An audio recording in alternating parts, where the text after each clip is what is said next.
Shalom Bapak Ibu Saudara, kembali kita berjumpa hari ini untuk menikmati firman Tuhan. Judul firman Tuhan hari ini adalah apakah Anda ingin hidup sukses?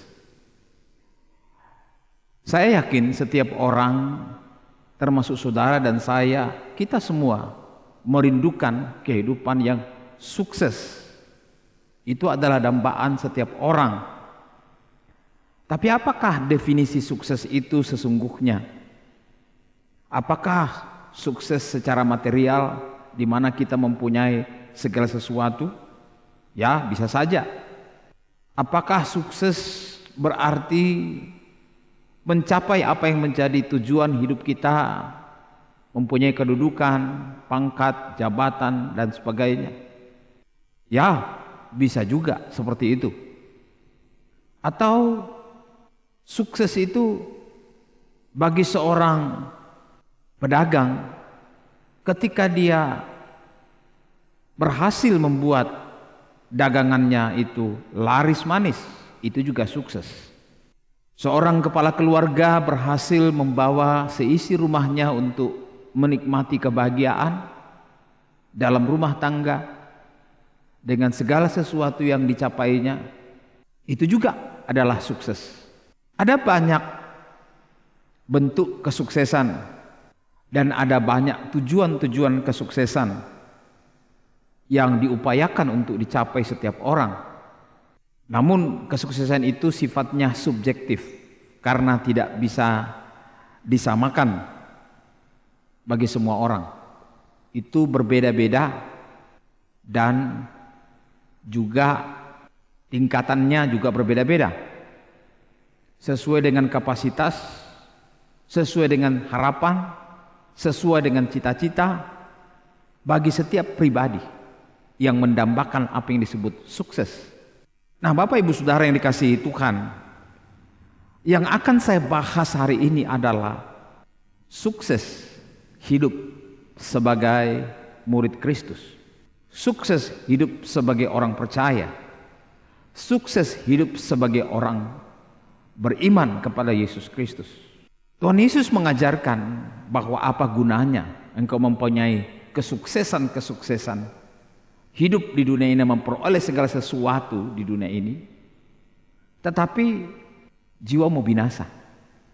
Kitab Pengkhotbah juga mengajarkan kepada kita bahwa ada orang sukses secara manusiawi, dikaruniai kekayaan, dikaruniai kemuliaan, dikaruniai kehormatan, dan tidak kurang satu apapun.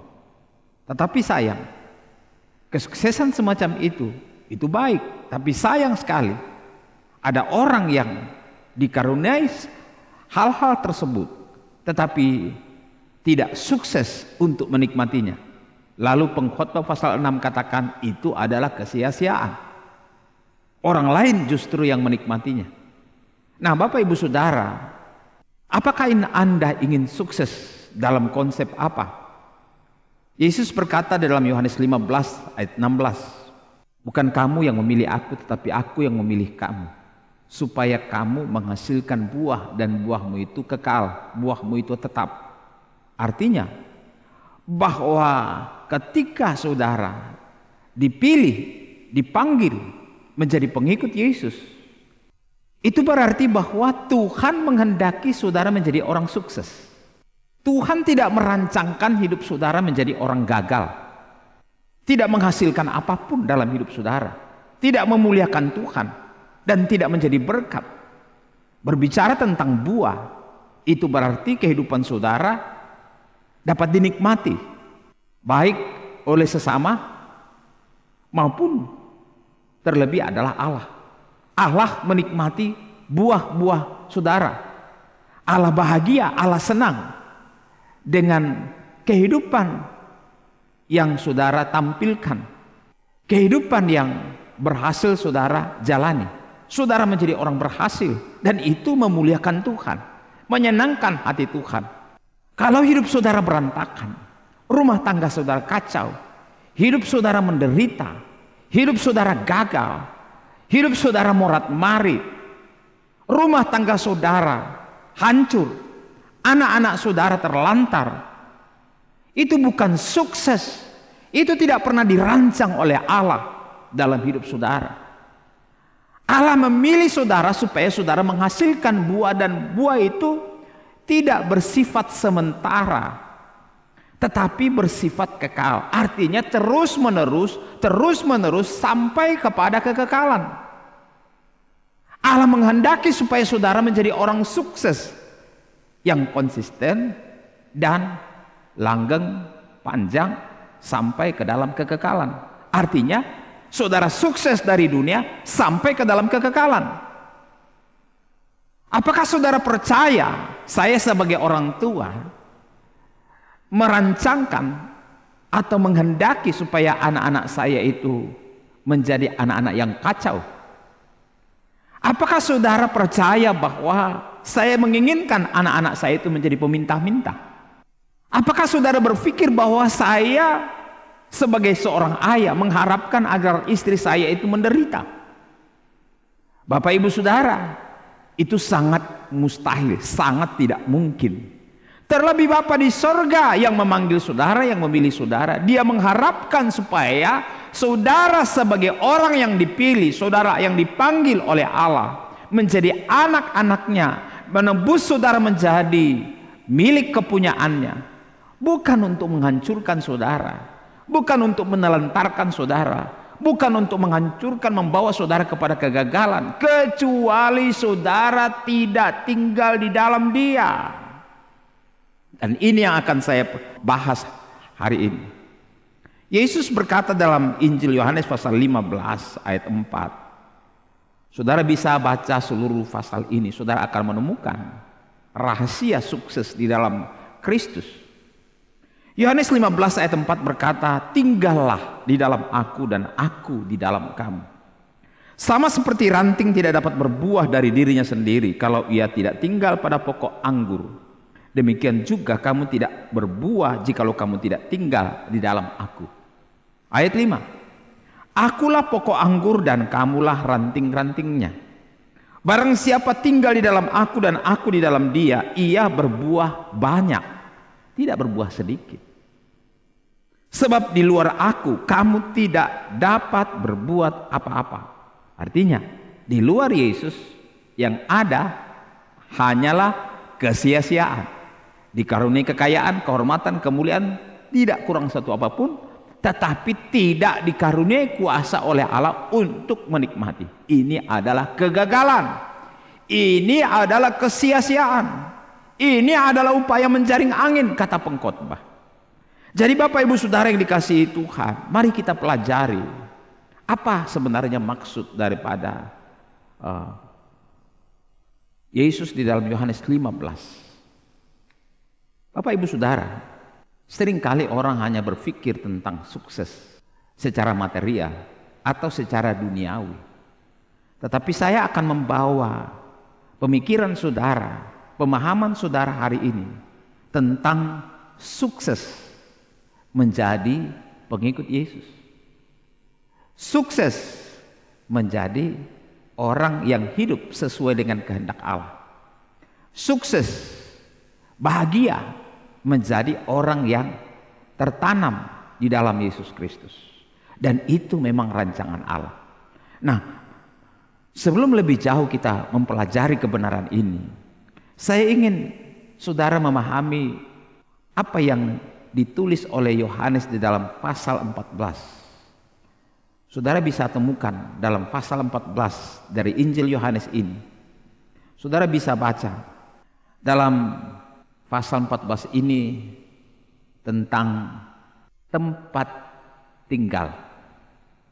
Yesus berkata, tinggallah di dalam aku, tertanamlah di dalam pokok anggur. Jadi tinggal yang dimaksudkan di sini adalah tinggal pada tempat yang tepat. Tempat yang tepat itu adalah Yesus Kristus. Kenapa Yesus Kristus? Karena Yesus Kristus itu adalah Allah yang telah menjelma menjadi manusia, menjadi Immanuel, supaya melalui Yesus Kristus kita bisa mempunyai tempat tinggal yang pasti, tempat tinggal yang aman, tempat tinggal yang menjamin, tempat tinggal yang kekal. Tahukah Bapak Ibu Saudara bahwa dalam Yohanes 14 itu dijelaskan bahwa jangan engkau gelisah, jangan engkau khawatir, jangan engkau takut, karena di rumah Bapakku ada banyak tempat tinggal. Aku akan pergi menyediakan tempat bagimu, supaya di mana aku berada, di situ pun kamu akan berada. Lalu lebih jauh, Yesus menjelaskan maksud ini lebih dalam. Yang dimaksud adalah bahwa baik di dunia maupun di sorga, Allah menyediakan cara untuk bisa bersama-sama dengan Allah, tinggal dengan Allah, bersatu dengan Allah, di mana Allah dan manusia bisa bersatu. Itu sebabnya Allah di dalam putranya yaitu Yesus Kristus menjadi manusia, menjadi daging. Dalam keadaan daging inilah ia menunjukkan bahwa Allah dan manusia bisa menjadi satu. Di dalam pribadi Yesus Kristus, ketika kita percaya kepada Yesus Kristus, Yesus tinggal di dalam kita dan kita tinggal di dalam Dia. Inilah cara untuk kita bersatu dengan Allah di dalam kekekalan. Dan itulah dasarnya kita tidak perlu khawatir atau takut gagal di hidup kita di dunia ini sampai dalam kekekalan. Itulah jaminan kita di dalam Yesus Kristus. Jadi tempat tinggal kita bukanlah dunia ini. Yang sesungguhnya adalah tempat tinggal kita adalah tinggal di dalam Yesus Kristus. Itulah sebabnya Yesus disebut Immanuel, Allah bersama kita. Allah tinggal bersama kita sehingga kita bisa ada di dalam Dia dan Dia ada di dalam kita. Bapak Ibu Saudara yang dikasihi Tuhan, di dalam ayat 6 dari pasal 14 Injil Yohanes ini, Yesus berkata, akulah jalan. Jalan kemana? Jalan untuk bersatu dengan Allah. Akulah kebenaran. Kebenaran daripada kehidupan yang sesungguhnya untuk bersatu dengan Allah. Akulah hidup. Bahwa bersatu dengan Allah itu membebaskan kita dari segala kutuk yang membuat kita terpisah dari Allah, yang membuat kita terusir dari taman Allah, taman Eden Allah, yang membuat kita mati di hadapan Allah, yaitu terpisah dengan Allah. Jadi kita berada di bawah kutuk. Tetapi Yesus datang menjelma menjadi manusia supaya kita yang percaya kepadanya bisa mempunyai kesempatan untuk tinggal di dalam Allah kembali. Seperti ketika manusia belum jatuh ke dalam dosa, Allah tinggal bersama-sama dengan manusia. Bapak Ibu Saudara yang dikasihi Tuhan, Yesus berkata dan menjamin bahwa tidak ada seorang pun yang datang kepada Bapa kalau tidak melalui aku. Artinya bahwa saudara tidak punya tempat tinggal yang membuat saudara bisa sukses, bisa berhasil dalam hidup saudara dari dunia sampai ke dalam kekekalan, kecuali hanya ada di dalam Yesus Kristus. Saudara tidak akan menemukan tempat lain. Saudara tidak akan menemukan pada pribadi lain, siapapun, kecuali hanya di dalam Dia. Ia berkata sekali lagi, akulah jalan dan kebenaran dan hidup. Saya tidak akan membahas hal ini panjang lebar, tetapi yang ingin saya tekankan di sini adalah bahwa Tuhan Yesus menyediakan tempat bagi kita. Ia membuka jalan bagi kita untuk kita masuk dalam persekutuan dengan Allah melalui iman kita. Itu sebabnya kita harus mengalami apa yang disebut dibaptis ke dalam kematian, dibaptis ke dalam penguburan, dan dibaptis ke dalam kebangkitan. Inilah kehidupan yang diubahkan, kehidupan yang menjadi baru, mengalami apa yang disebut transformasi kehidupan. Bapak Ibu Saudara yang dikasihi Tuhan, Yohanes 14 ayat 11 Yesus berkata, percayalah kepadaku, percayalah kepadaku bahwa aku di dalam Bapa dan Bapa di dalam aku. Jadi pada prinsipnya kebenaran di dalam pasal 14 ayat 7 dan seterusnya sampai ayat 11, Tuhan mengajarkan kepada kita bahwa kita dapat masuk ke dalam persekutuan dengan Bapa melalui Yesus Kristus. Kenapa? Karena Dia satu-satunya cara, satu-satunya jalan untuk bersatu dengan Bapa, tinggal bersama dengan Bapa. Kenapa? Karena Yesus berkata, aku di dalam Bapa dan Bapa di dalam aku. Bapak Ibu Saudara yang dikasihi Tuhan, kalau kita sudah memahami kebenaran ini, Yohanes 14 ayat 20 selanjutnya berkata, pada waktu itulah kamu akan tahu bahwa aku di dalam Bapa-Ku dan kamu di dalam aku dan aku di dalam kamu. Kapan? Ketika kita percaya, ketika kita menerima Dia di dalam diri kita, bahwa Dia adalah Allah yang menjadi manusia, bukan manusia menjadi Allah. Itu mustahil, sangat tidak mungkin manusia menjadi Allah. Tapi kalau Allah menjadi manusia, tidak ada yang mustahil. Dan itu punya tujuan. Tujuannya adalah untuk menyelesaikan tuntutan-tuntutan hukum yang tidak dapat dikerjakan sempurna oleh manusia melalui ketaatan kepada hukum-hukum Taurat atau hukum-hukum agama. Yesuslah yang menyelesaikan. Dengan cara itu menunjukkan kepada kita, menunjukkan kepada Bapa bahwa ada daging, ada manusia lahiriah yang lahir dari seorang perempuan, darah daging yang bisa mentaati seluruh hukum. Itu sebabnya kutuk selesai pada waktu Yesus itu mati di kayu salib.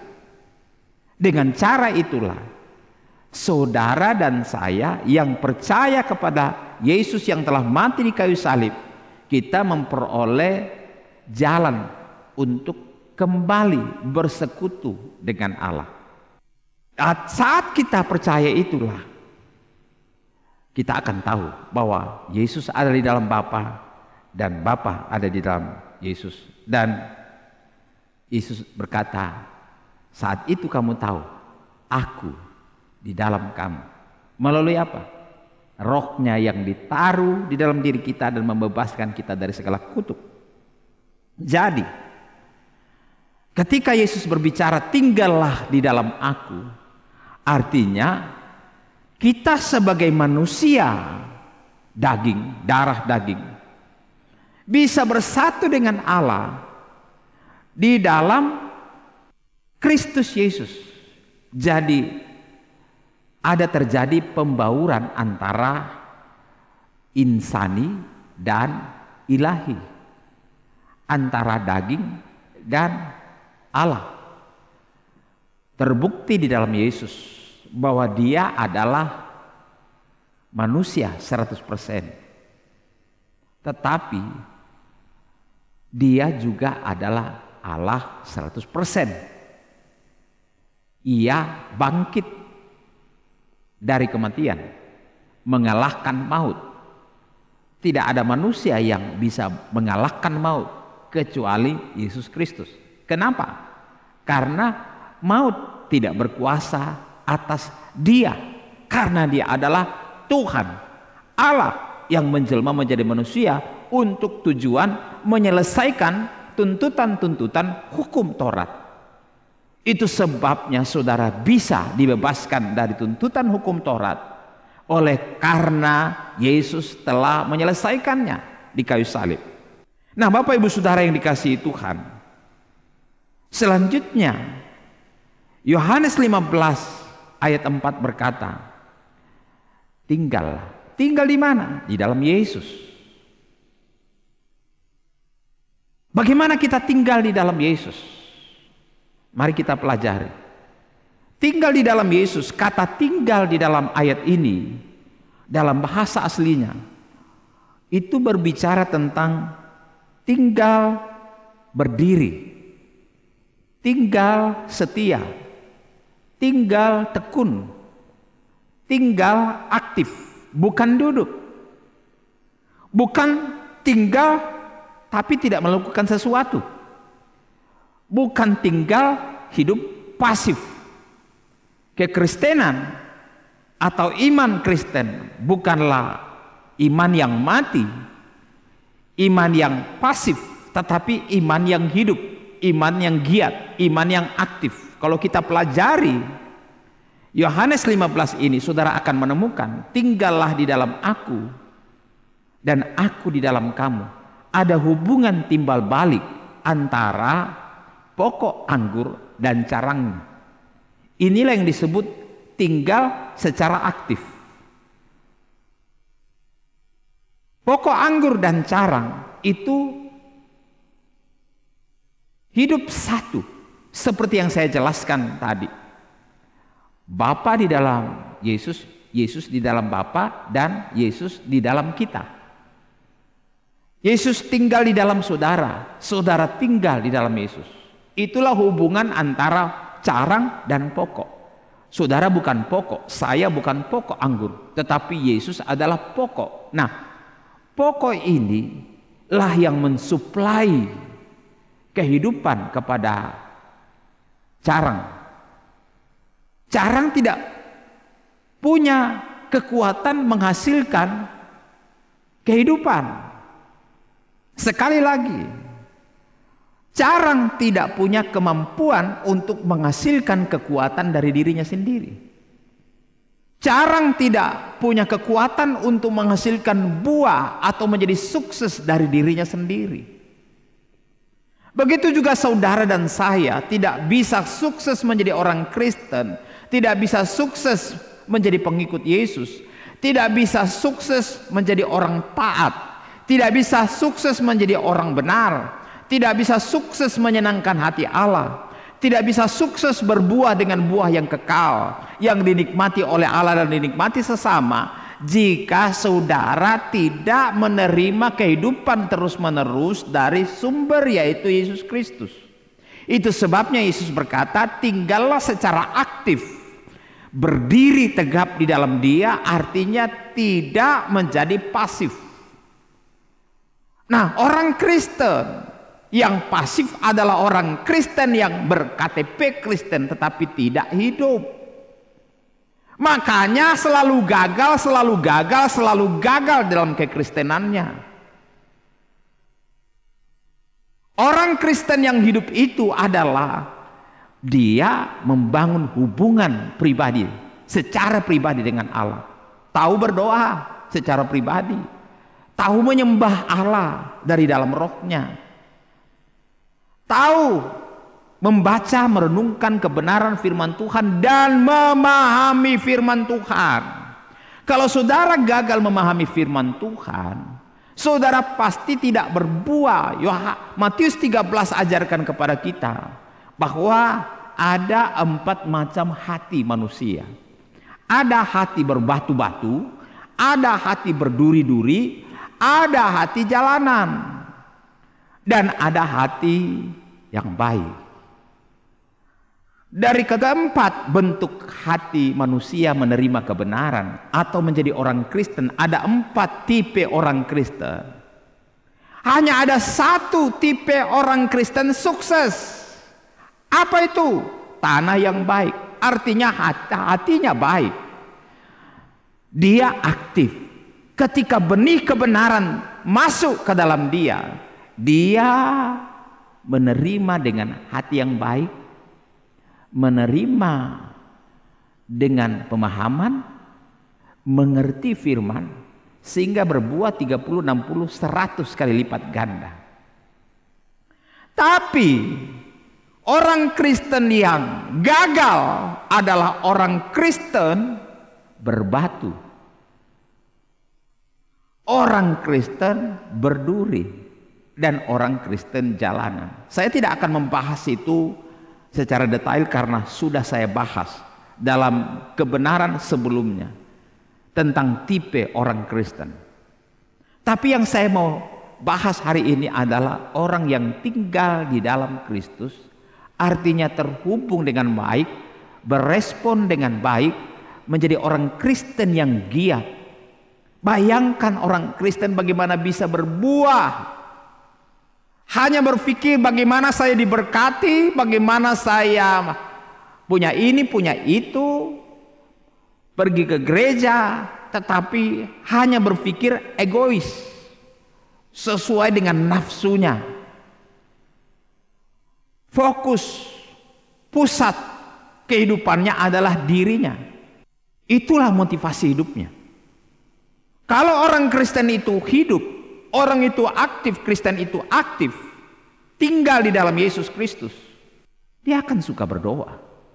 Coba saudara perhatikan, ada berapa banyak orang Kristen, orang gereja, terdaftar di gereja yang rajin mencari hadirat Allah, rajin berdoa, suka berdoa, suka menyembah, suka firman Tuhan, membaca, merenungkan, memahami kebenaran. Ada berapa banyak orang Kristen yang tiap hari mendengar firman Tuhan atau tiap minggu mendengar firman Tuhan, tetapi tidak mengerti. Tidak heran kalau orang Kristen seperti ini gagal, tidak berbuah sama sekali.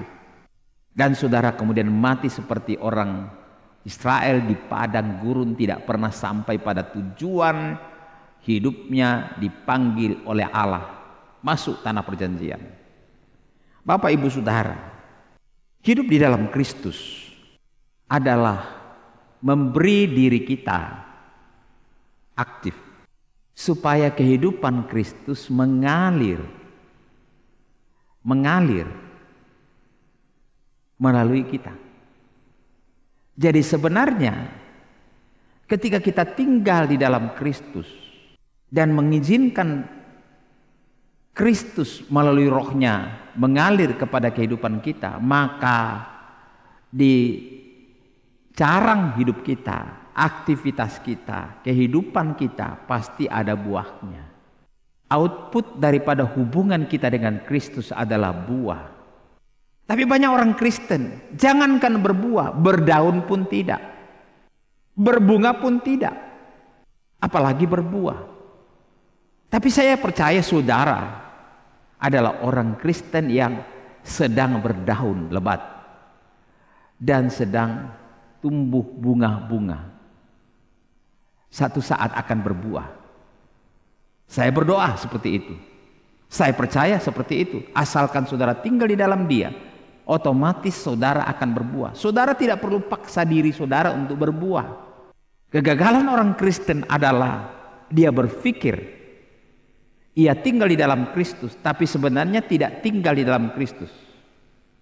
Bukti bahwa ia tidak tinggal di dalam Kristus, hanya tercacak di dalam Kristus, tetapi sesungguhnya ia tidak tinggal di dalam Kristus. Jadi carang kehidupannya tidak berbuah, carang kehidupannya tidak punya kehidupan. Makanya seringkali orang Kristen seperti ini paksa dirinya. Saya mau berbuah, saya mau berbuah, saya mau jadi orang baik, saya mau Tuhan, saya mau menjadi orang suci, menjadi orang taat, menjadi orang benar. Saya mau Tuhan. Kemauan, tekad saja sama sekali tidak cukup. Saudara tinggal saja di dalam Dia, maka roh kehidupan itu akan mengalir. Pertanyaannya adalah apakah saudara tinggal di dalam Dia, tertanam benar di dalam Dia. Jangan sampai saudara menjadi orang berpikir saya adalah orang Kristen, tetapi pada ujung hidup saudara Tuhan berkata, saya tidak pernah mengenal engkau. Baca Matius pasal 7. Atau saudara berpikir saudara ada di dalam tamannya Allah atau di dalam kebunnya Allah. Saudara berpikir saudara adalah gandum. Ternyata memang dari awal sudah kelihatan saudara bukan gandum tapi ilalang. Cuma bentuknya hampir-hampir sama. Tapi kenapa bisa tumbuh bersama? Tuhan berkata, biarlah dia tumbuh jadi orang Kristen di dalam ladangku. Nanti pada masa penuaian baru ilalang dikumpulkan tersendiri dan gandum dikumpulkan tersendiri. Yang berbuah gandum sesuai dengan panggilannya, tujuannya, itu akan dikumpulkan masuk ke dalam lumbung. Tapi yang ilalang akan masuk ke dalam api. Begitu juga carang. Carang yang tidak berbuah, artinya carang itu adalah carang yang hanya nempel tapi tidak memperoleh kehidupan dari pokok anggur. Dia akan dipotong dan kemudian dibuang menjadi kayu bakar. Itulah kekristenan yang tidak tinggal di dalam Kristus. Nah, pertanyaannya, apakah saudara telah tinggal di dalam Yesus Kristus? Apa bukti bahwa saudara tinggal di dalam Yesus? Kalau saudara tinggal di dalam Yesus, pasti ada buahnya. Ada buah dalam kehidupan saudara. Buah itu banyak bentuknya. Bapak Ibu Saudara, coba saudara temukan output daripada hubungan dengan roh Allah, roh kebenaran adalah Galatia 5 ayat 22. Apa itu? Orang yang terhubung dengan Allah, yang memiliki kasih Allah di dalam dirinya, maka ia akan mengasihi secara progresif. Ia semakin belajar mengasihi, semakin dia mengasihi, dia akan semakin punya kasih. Semakin ia mengasihi, ia akan diupah dengan kasih, sehingga semakin melimpah dengan kasih. Ketika seseorang melimpah dengan kasih, maka selanjutnya ia akan menghasilkan apa yang disebut sukacita. Tidak ada orang yang bisa menikmati sukacita, mengalami sukacita dalam hidupnya kalau ia tidak punya kasih. Kalau ia tidak terhubung dengan Allah yang adalah kasih, tidak mungkin ada sukacita dalam hidupmu. Walaupun engkau kaya, walaupun engkau terkenal, walaupun engkau hebat, walaupun engkau punya ini punya itu, walaupun engkau kelihatan punya karunia ini karunia itu, tetapi kalau engkau tidak punya kasih, tidak mungkin engkau punya sukacita dalam pelayanan, sukacita di dalam mengikut Yesus. Berikutnya, orang yang punya sukacita itu ada damai dalam hidupnya. Ketika engkau punya sukacita, barulah ada damai. Kalau engkau tidak punya sukacita, tidak mungkin ada damai di hatimu. Damai dengan Allah, damai dengan dirimu sendiri, dan damai dengan sesama. Kemudian ketika engkau punya damai dengan Tuhan, dengan dirimu dan dengan sesamamu, apa yang terjadi? Saudara akan menikmati apa yang disebut kesabaran. Sabar itu terus bertumbuh, sama seperti kasih, sukacita, damai sejahtera, itu akan tumbuh. Dari saudara belajar satu kesabaran, saudara akan tumbuh dalam kesabaran selanjutnya, sehingga saudara akan semakin sabar, sehingga saudara bisa dikenal dengan nama Sabariah kalau wanita, atau Sabarudin kalau saudara pria. Saudara akan semakin sabar, dan saudara menikmati kesabaran itu. Darah saudara tidak akan semakin naik, tekanan saudara tidak akan semakin naik. Kenapa? Karena saudara belajar menjadi sabar. Semakin saudara sabar, saudara akan menikmati kesabaran itu. saudara akan semakin diberkati oleh Tuhan lewat kesabaran itu. Itu semua adalah pekerjaan dari hubunganmu di dalam Kristus. Hubungan dengan Kristus, persekutuanmu dengan Kristus. Dan itu dikerjakan oleh Roh Kristus di dalam dirimu. Ketika engkau punya kesabaran, maka selanjutnya engkau punya kemurahan. Orang yang tidak punya kesabaran sulit mengampuni, sulit menerima kekurangan orang lain. Tetapi ketika engkau mempunyai kesabaran, maka engkau berkemurahan karena engkau telah menerima banyak kemurahan Allah, kesabaran Allah. Sehingga engkau dapat menikmati kesabaran itu dan engkau pun juga dapat bermurah hati mengampuni orang, bermurah hati menolong orang, bermurah hati dalam banyak hal. Ketika engkau bermurah hati, engkau menjadi orang yang suka kebaikan, memperlakukan dengan baik. Mulai dari dirimu kau perlakukan dengan baik, mengalir kepada keluargamu, mengalir kepada lingkungan pergaulanmu sehari-hari. Kemudian kalau engkau baik, maka apa yang terjadi? Engkau menjadi setia. Dan seterusnya engkau menjadi lemah lembut. Ketika engkau lemah lembut, engkau bisa menguasai dirimu. Dan itulah buah daripada pekerjaan Roh Kudus. Jadi ketika engkau tinggal di dalam Dia, jangan berkata saya tidak bisa hidup di sini, saya tidak bisa hidup dengan selera ini. Saya mau beritahu, tidak ada orang atau belum ada yang sempurna hidup seperti ini. Tetapi saya juga percaya bahwa ketika engkau satu dengan Allah, saudara akan semakin bertumbuh di dalam kasih kepada Allah, dan saudara pun juga akan menghasilkan buah-buah seperti ini.